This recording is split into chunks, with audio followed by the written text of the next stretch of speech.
At Fond du Lac High School, students are given the opportunity to solve crime, allowing them to explore possible career paths.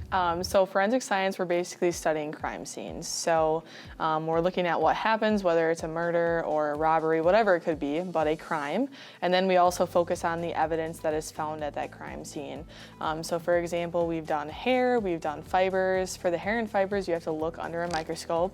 We have done, like right now they're working on the arson lab, so they basically had to make a two-story structure. It had to have an entryway, 2 windows, and like I said, be 2-story.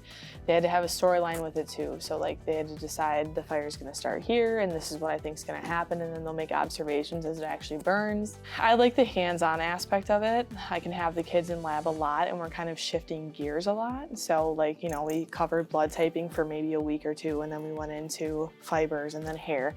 So it's really nice to be able to just not sit on one topic for a long time and keep them moving.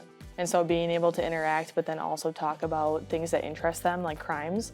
A lot of the students that took it and listen to the podcast, the true crime podcast, or they will watch shows. So they get to interact with that stuff and kind of their prior knowledge that they've learned from just real life situations or things that they watch and listen to.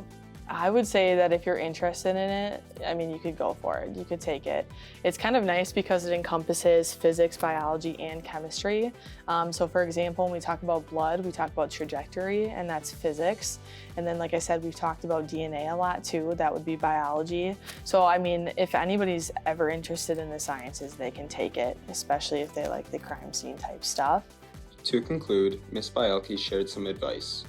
Be willing to actually work with people because there are a lot of hands-on labs in the class. So take forensic science.